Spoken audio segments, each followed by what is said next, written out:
I don't think we'll have a punch up. Not today, it's 4:20. Yeah. It's mellow vibes. So, a topic of conversation that, I brought up with Levi after a Facebook conversation I saw. I tried to bring the original conversation up, but I can't find it. Basically, was a friend of mine's on Facebook put up a comment along the lines of basically saying that, or like an open question to all his musician friends is, what do you think is an acceptable amount of drink or drugs that you can have before a show, before a gig, as a performer, as an artist? And his point of view was basically that he doesn't as much as think about having a beer, because he feels that totally undermines him, and it would be an impairment. He wouldn't be able to, or there's a risk he wouldn't be able to perform to his 100% ability. And Levi and I had a small conversation on that ourselves, and more, funnily enough. It seems to be quite a conversation for musicians across the board, whether that's performing musicians or teachers, as the next example. But Levi and I don't really quite see eye to eye. I'd like to think he respects my point of view. I absolutely respect Levi's, but we still don't quite match exactly, which is fine. The whole point is subjective. Yeah, I think I can explain why. Yeah, definitely. You're right. Like, and I can explain why for me, but that's... No, I mean why we differ. Oh, okay. Cool. So I mean we should really summarise our position. So your position is? My position is that I can personally have a couple of beers. I've got no problems with people having a couple of beers, and there's great examples of bands and performers who would never have been known for their stage presence or antics or even their performances or their intensity without that. That's not to say that's the only reason why, but it's a significant factor. So in my opinion, I don't necessarily condone it. I don't think it needs to happen, but that's entirely down to that artist and that context. I've played gigs where I've been blind drunk. I've played gigs where I've been stone cold sober. I also last year at one point, if not the year before, mistakenly took a draw of a joint just before a gig. And it went really well, apart from the fact I was in my own head for 45 minutes, which was cool. But I know people who that doesn't faze them at all. Like they have a tolerance. Yeah, like, but not even just a tolerance. They've got an understanding of whatever they're taking, alcohol or drugs, whatever it is. And they maybe even use that. They play on it. Mm-hmm. And your point is? So my point is essentially, well, not. Yeah, everything your pal said. It's a no for me because of exactly those reasons. Like I don't want to introduce any potential wild cards. If someone's paying to see me, I want them to know that they're going to get me at my best. Yeah. But I feel like why we differ, not where we know where we differ, but of course. Why we differ is I'm known for being overly serious about everything. I take everything incredibly seriously. Pedantic, I think, is the word you're looking for. Yeah. No, I'm only kidding. Anal retentive. Yeah. Anally retentive. That's the one. So to me, business is business and playtime is playtime. I don't ever pass judgment on what people are doing in their playtime. But if I'm conducting business, then I'm going to be businessy about things. So when it comes to something like Party Cannon, like it's a I was going to say novelty act, but it's I don't even think vanity project's the right way of looking at it. It's not a I'm going to say not a serious venture, but it's not your lives. It's not what you rely on. It's not my livelihood. It's not my income, and I'm not using that to sell myself as the perfect package. Yeah. You're not in the Joe Bonamassa position where people rely on you either. Correct. So except the fans, and that's different. That's not like relying on me for financial comfort or security. That's just people who want to see a good show, and that's a different context completely. Yeah. So when you go out with Party Cannon, in fact, from having conversations with you on this, you love it because you get to tour around the world, see the world, meet people, drink a lot of free beer, and have a good just have a good time. So it's an incredible life experience. Like sometimes when I'm in a really shitty mood, and I get in shitty moods, we all do. It's human. I think we don't talk about it quite enough. Tell the truth, not us specifically, but as people in general. Toxic masculinity. Sorry. Yeah, you're not wrong. But I like it. Sometimes you just need to take a step back and go, holy shit, the life experiences I've got over the last 4 years, which is not a long time, that I would probably never have had the chance to do or even thought of doing until I joined the band. Like some of the experiences the band have had, like the way things have happened, the way they have coming out of nothing. Like our first time going to the States came from literally a Facebook message asking if we want to play a festival, and we're like, we'd love to, but we don't think it's feasible. And then it was like, well, why don't we make it feasible? And then the dialogue opened. Yep. Sorry, I'm totally going off. No, I think people are interested in stuff like that. So yeah, I think so as well, because we're not a night liner staying in hotels every night making money from it band. We are pretty much as DIY as it comes. Yeah. We go out and do it ourselves. If we need to sleep on someone's floor, we'll sleep on someone's floor. Yep. Our rider usually is, can you give us dinner? Yes or no. If you can't, don't worry about it. But luckily enough, most places will have beers or drinks or water and some food. Like, there's not been anywhere I've went where I've been like, this is a waste of time, this was shit. Because it's never like that. You're not doing it because you're thinking, what can I get back? Other than experiences. Yeah. I mean, your band literally has the word party in the title. Exactly. So it makes total sense to me that your approach to something like that, and especially on that scene as well, that would be the way that you would approach things. And it works. So it totally works. It enables you to go out and have a good time. Totally. If I was playing in a function band, playing corporate events, would my outlook on things be different? Absolutely. And I'm really glad you said that, because it didn't occur to me, but I guess that's the perfect example, right? Mm-hmm. Like, I think of everything as the corporate event, because I take things super seriously, even when it's not a corporate event.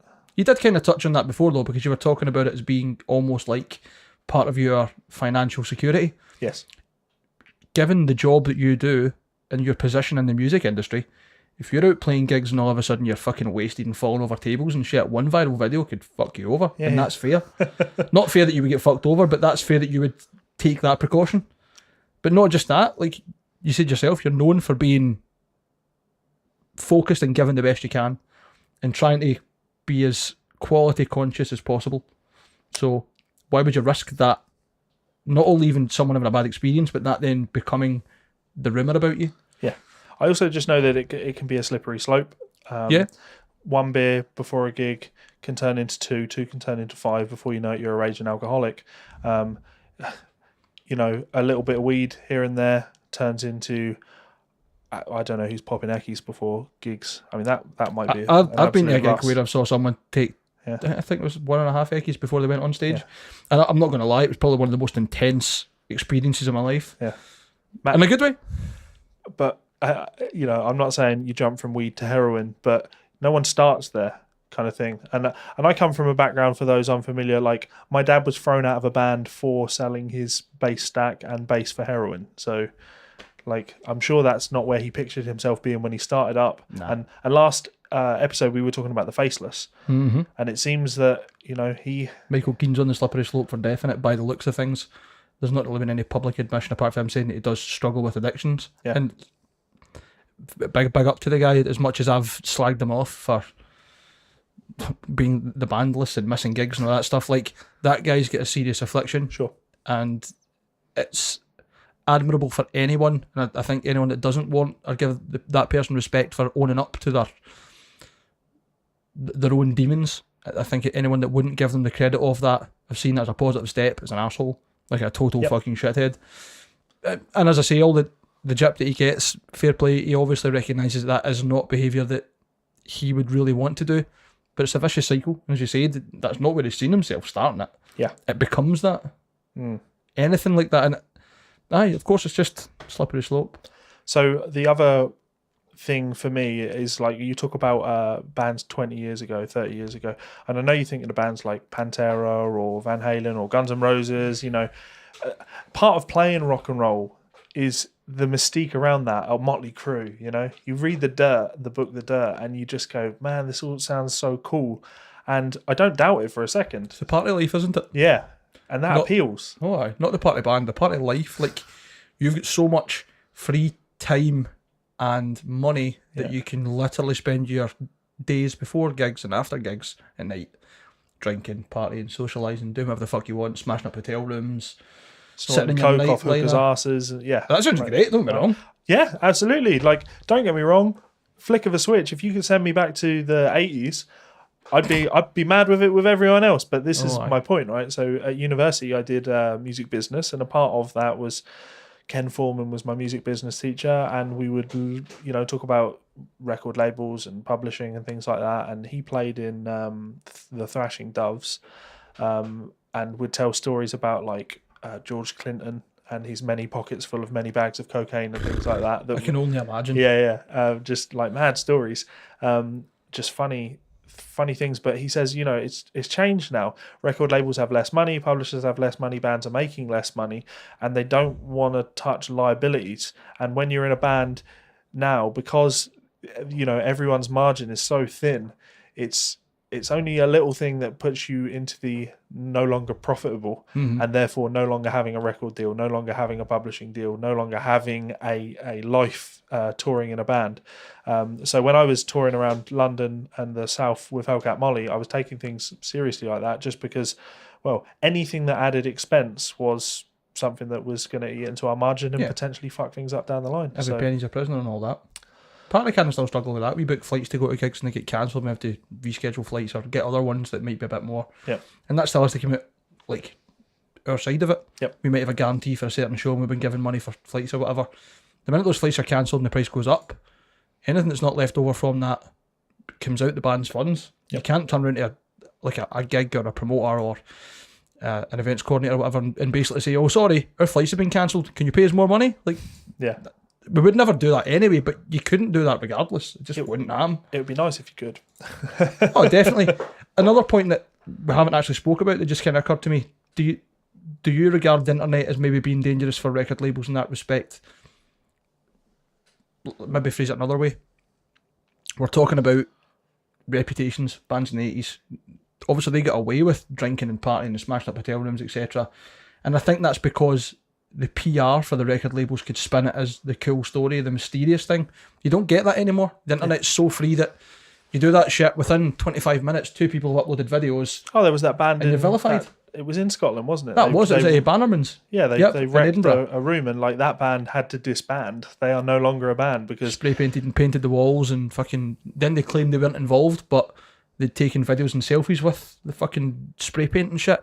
And to put that in perspective, Bannerman's is a fantastic venue in Edinburgh that owns a flat upstairs from the venue, and they keep that pretty much furnished and running, including full kitchen, etc., for touring bands, so that if you're coming to play in that venue or in Edinburgh, you have somewhere to stay. It doesn't cost you any extra. You don't have to worry about hotels or logistics because it's a big flat with 6 rooms and multiple beds in all the rooms as well.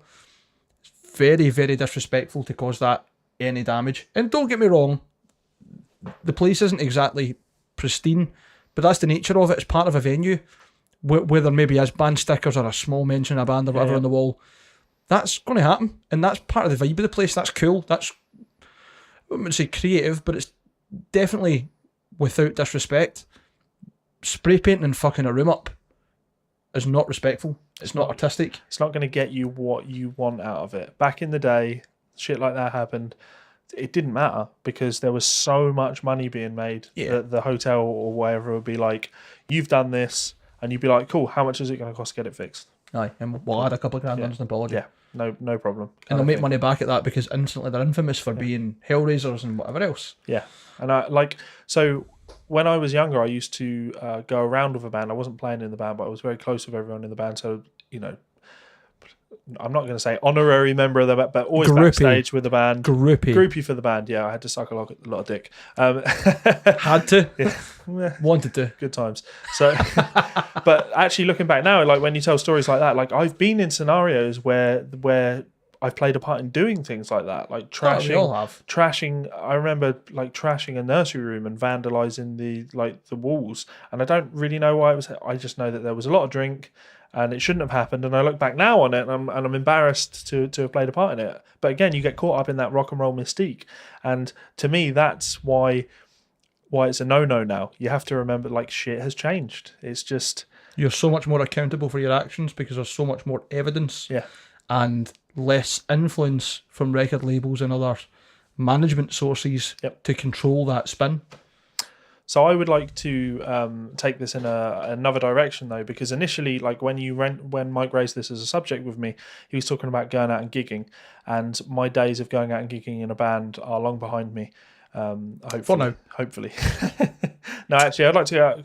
Well, I do want to go out and play actually, and I'm looking at it, but not as a business thing, as a vanity thing. My business does well now, and therefore I can go out and have those vanity projects, which is nice. But yeah, I don't have enough to kind of chime in other than experience of me being a little bit younger. I've not done any major tours and seen any crazy stories firsthand. I have my parents' experience of things, but they don't really like me mentioning that they exist. So I try to avoid talking about them. But then I saw someone on Facebook, a friend of mine, Brandon Scott Coleman. He actually runs a Facebook page called Night Memer. It's hilarious. We're going to play a clip of one of their videos in a second. In fact, fuck it, let's do that now. I'll play this clip and I'll cut it in, and me and Mike will kind of live react to it. We're doing reaction videos now, Mike. Oh no. So this is Brandon Scott Coleman over at Night Memer. Hello there, Night Memer family. Brandon Coleman here, Chief Executive Officer at Night Memer, bringing you all the best in jazz and jazz stuff. Today I'd like to dispel a few myths about the big topic in the jazz world over the past few months, and that's negative harmony. Negative harmony, people have been saying that Jacob Collier invented it. People have been saying Steve Coleman invented it. I mean, we're talking dozens of people have been talking about this online. It's a huge topic.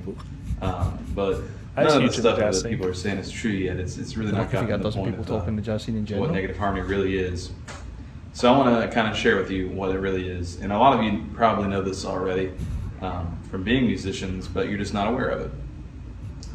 Negative harmony at its core is just chords that make you feel bad about yourself. For example, if I played like an A6-9 in my right hand, and like an F minor triad in my left hand, what are you doing with your life? It's like the sound effects, like when you get clues in fucking G Alien minor Noir. 13, rootless voicing in the left That's hand. A flat minor 13, rooted voicing in the right hand. Your dad never loved you. I'll stop it there D7, sharp because that's minor, most of the sharp video. Very funny. Well worth checking out. Well Major worth following 7, Night Memer and minor Brandon octave. Coleman. He has some great not guitar even lessons on his YouTube page that are worth checking out. Anyway, essentially, Brandon posted a few days after Mike had started talking about the drink and drugs thing and gigging. He posted a status on Facebook asking what people's approach would be as teachers if students turned up high for a lesson, or drunk, or bought beers to a lesson. And that instantly got me thinking, oh, okay, so now this is something that I can totally have an opinion on. It's a great dynamic to the same question, different context. And we'll get to do the whole Levi is as professional as possible and looks at the business side of things. As a grumpy old man. Yeah. So essentially what it turned out had happened is Brandon had a student who did turn up for a lesson high, and he bought a 6-pack of beers with him for the lesson. And like right off the bat, I just look at that and go, well, that's a fucking no-no, I think. Oh, absolutely. Like, your choices are now influencing and have consequences and influence on someone else who is making a living from it. That's not cool. You're putting someone in a position they might not want to be in. Yes, and that's really what this came down to. Like, Brandon had found himself in a position he didn't want to be in. But really, I looked at it and I was like, well, to me it's an obvious that's a no-no. But how do you address it? How do you raise this issue? It's a difficult conversation. Like, no way you look at it, there's no real etiquette into saying, please do not come to my house for lessons under the influence of drugs or alcohol. Please not bring alcohol with you. Without sounding like an arsehole, or without it at least almost being abrasive. Yes. Because it's a difficult topic regardless. Everybody's autonomous. You can do with your body whatever you want, and I can do with my body whatever I want.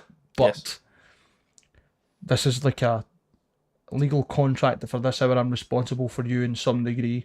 Not as a parent or whatever, but you're putting a context on our time together that I'm not comfortable with, that I haven't agreed to. Yeah, and so before I read what Brandon said to the guy, brilliant response, and you should take note of this, and then we'll take bets on what we think the response back was. Probably the most professional we've seen anyone deal with any difficult situation. Like, this is the kind of guy that corporate head office businesses are probably like, get him in, get 5 women to suck his dick each day, and just let him answer the emails. Just leave him to it, man. How much budget we got? Six million? Right, give him 10. So Brandon said, listen, man, I couldn't really say this in person, but I can't honestly take you on as a student. I don't condone drug use or alcohol consumption, especially when it comes to music. And when you show up to a lesson already high with beers in hand, it's not only disrespectful to me as a teacher, but it shows me that you aren't quite ready to receive this information. I've put a lot of hours over the past several years into building a teaching studio that is hardworking and respectful of music, and I expect each student to leave their ego at the door and be ready to learn when they come in.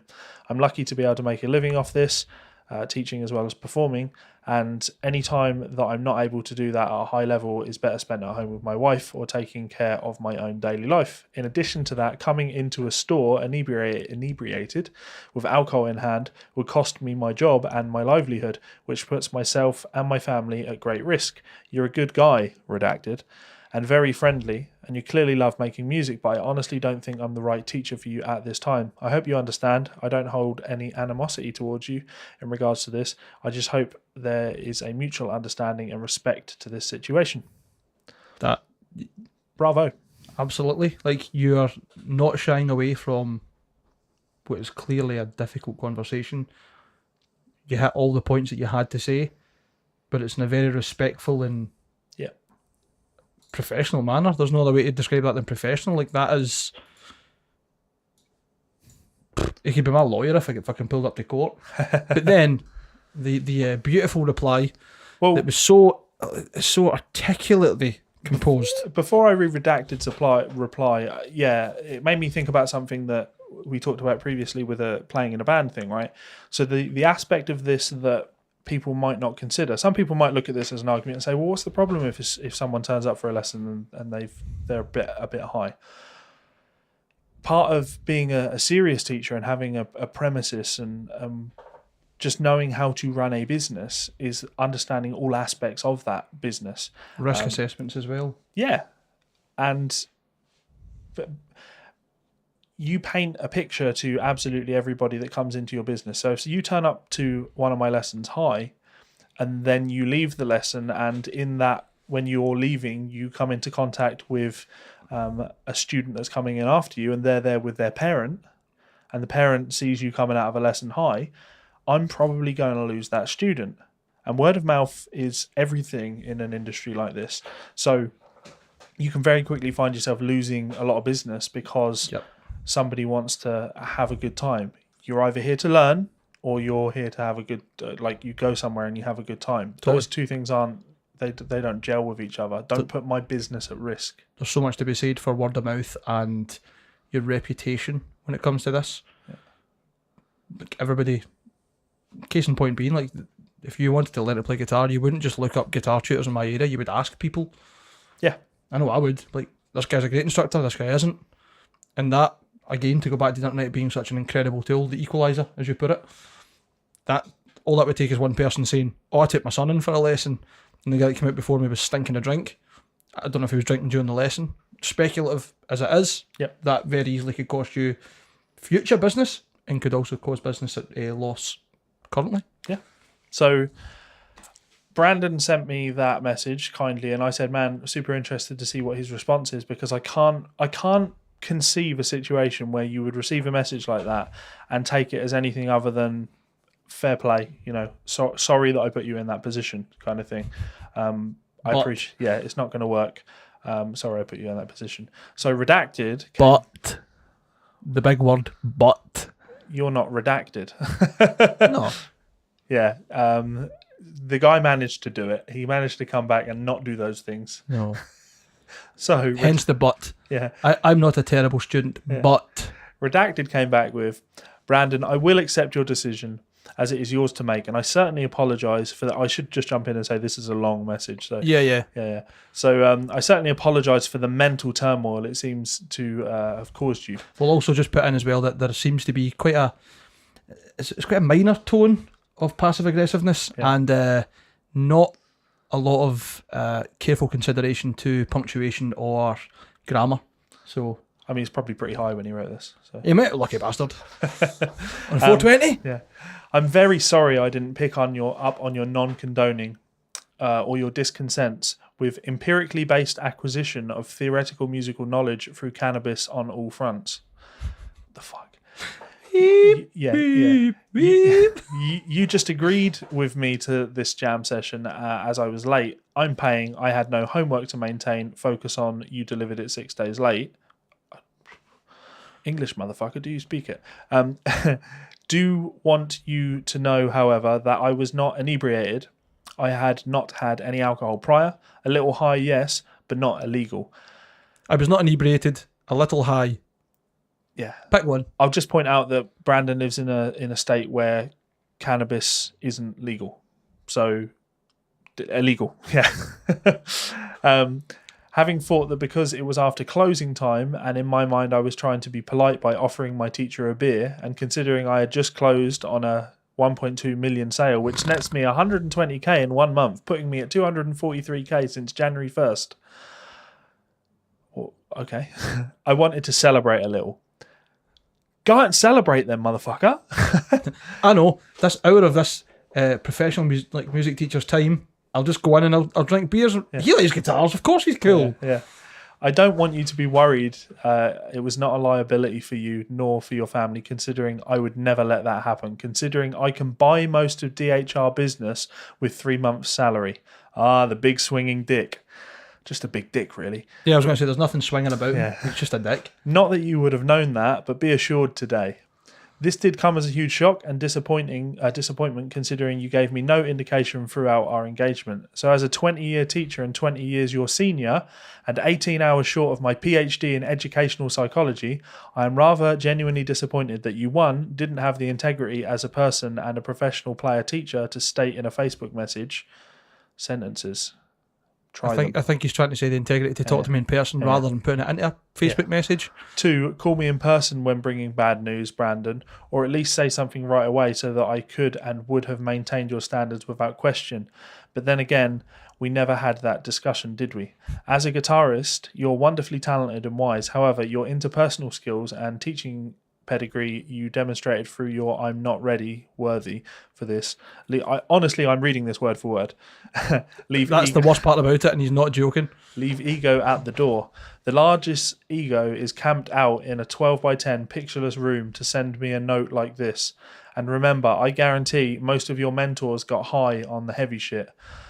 Last, if you're not playing at a high level all the time, when would you rather be home with is a terrible considering they are paying for your home. I think his point being that I don't even know. Yeah. If you're not playing at a high level all the time when you would rather be home is a terrible... It makes no sense.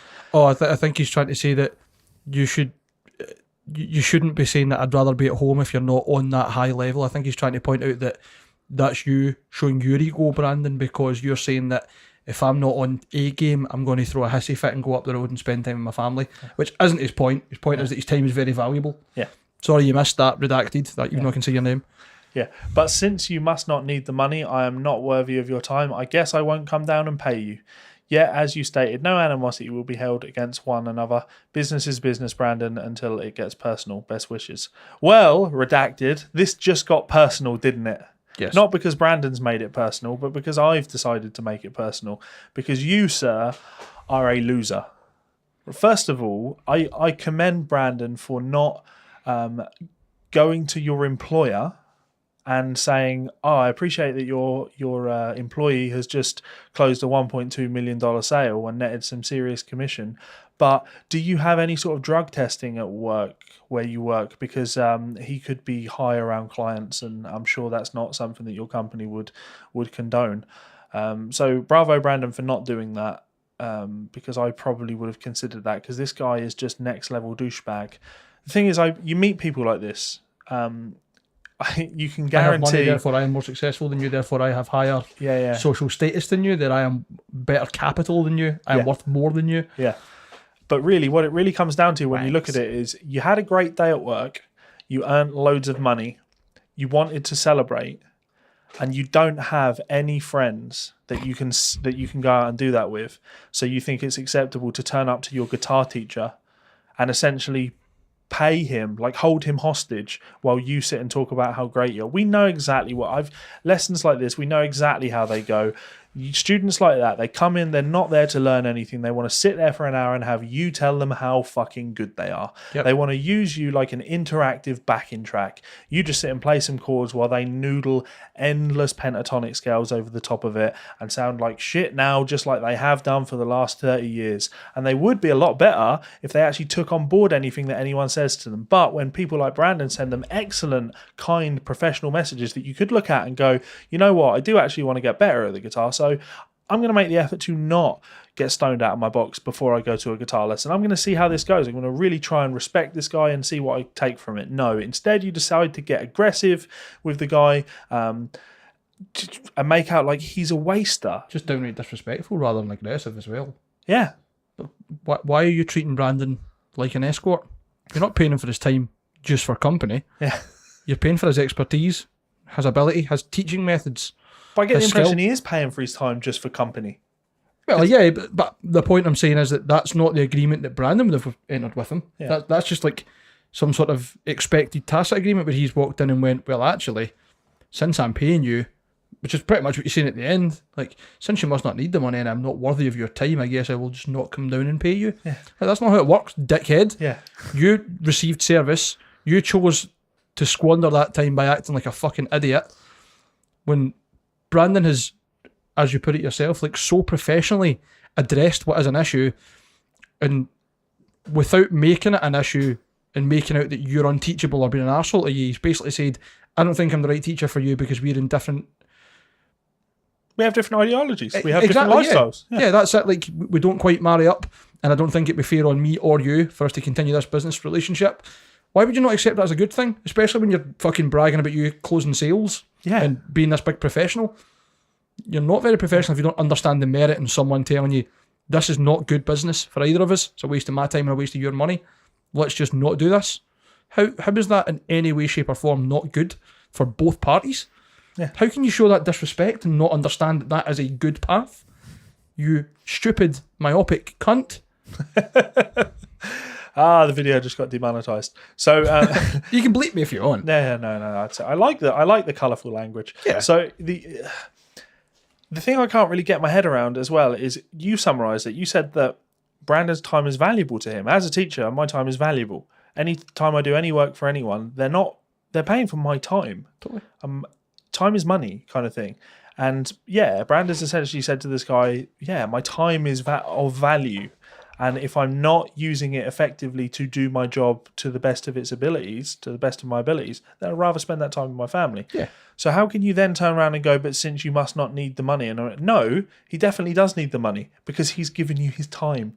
Mm-hmm. Time is everything. He's put an hour, 2 hours, half an hour, however long in his diary dedicated to literally making you better at a skill that he can teach you. You refusing to engage in that is wasting his time because he could be doing that with any other number of students. He's not going to make any more money, but he's certainly making a better investment of his time. Yes.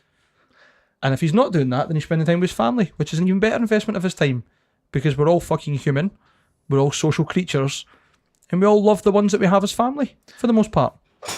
So for someone that's made 243k since January the 1st, what I'd say is maybe a guitar teacher's not for you. Based on reading this, maybe you could spend a bit of money on an English teacher. Before we even go into insults, like, I find it very interesting that a man that's obviously talking about closing a sale would not value not being a time waster. Imagine Brandon turned up to Redacted's fucking office and said, I'm really interested in whatever it is you're selling. Let's say he sells clothes pegs, because I don't respect him enough to say that he actually sells decent things or that he's any value in a real business situation. But yeah, I really need clothes pegs. Of course, I'll be able to see you. Put me in your diary for 10 and schedule in 2 hours. And then Brandon turns up and just talks shit to him for 2 hours. Is this guy with beers? Yeah, with beers, a little bit high. Like, oh yeah, I thought we'd just come along and talk and we could spend some time and you could show me your clothes peg collection or whatever. Let's be friends. Yeah, like, you guarantee within 15 or 20 minutes, Redacted is going to say, listen, this isn't what I expected from this. or even afterwards if you didn't feel comfortable confronting someone, which most of us wouldn't be when you're the sober person and the other person's inebriated, and you've got all to lose. Yeah, Brandon did say this. He's to me via message. He's like, and on Facebook, he was like, I was going to confront the guy in the shop, but the guy was high and drunk. I didn't know where that situation might have gone. He might have got angry. You know, he might have started. He got aggressive. He could have broken shit. Like, why take the risk? Even if he didn't get aggressive and he made a scene, that's not good for business, regardless. Yeah. So let me just close this up with literally my favourite part of this, because, you know, I argue with people a lot.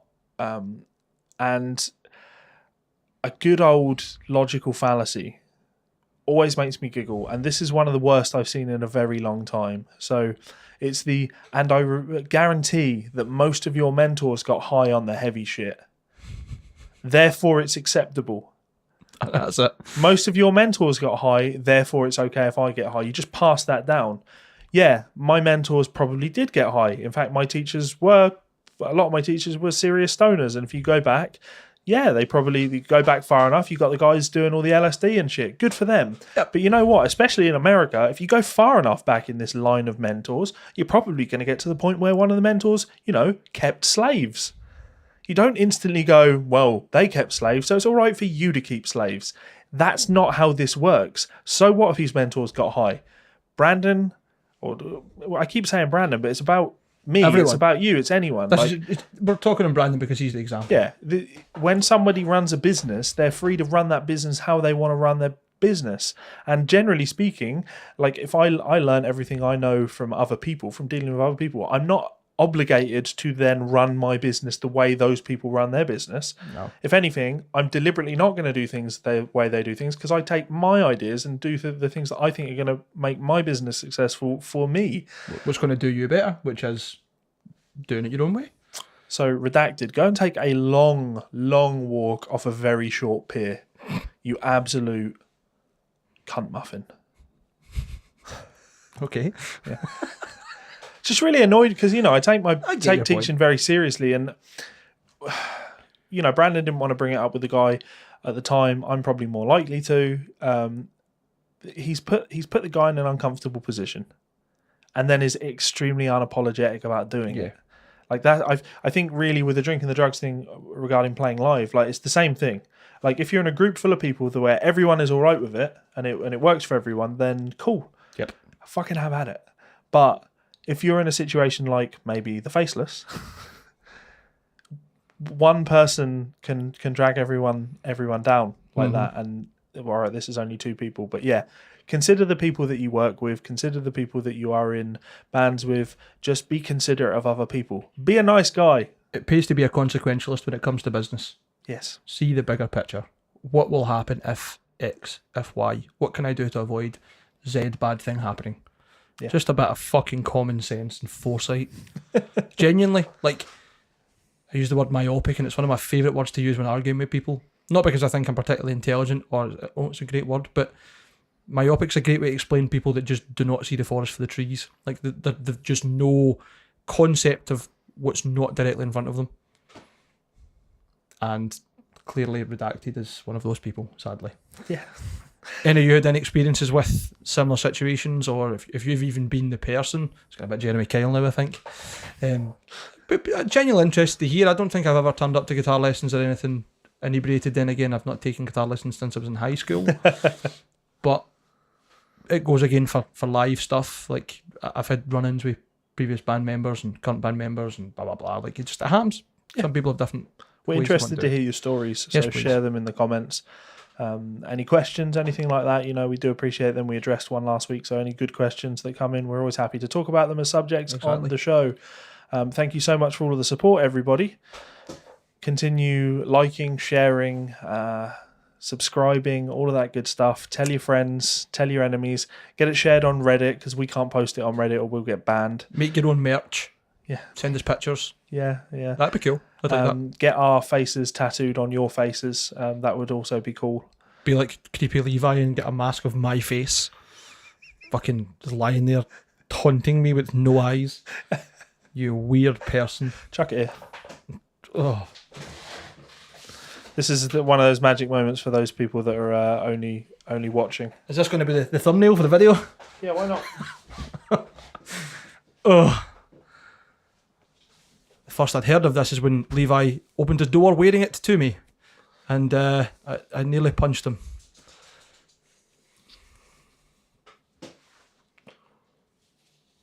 Can I have your hat?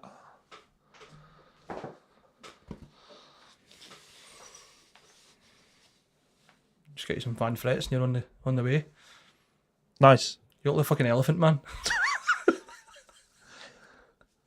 You're making it worse. You're like a fucking sloth for the Goonies. So there we go. Thank you so much for listening. We will see you for another episode again, hopefully soon. In fact, I've got a date to talk with Mike over now when we finish. So, yeah, we'll get on that. But until next time. Bye, fuckers.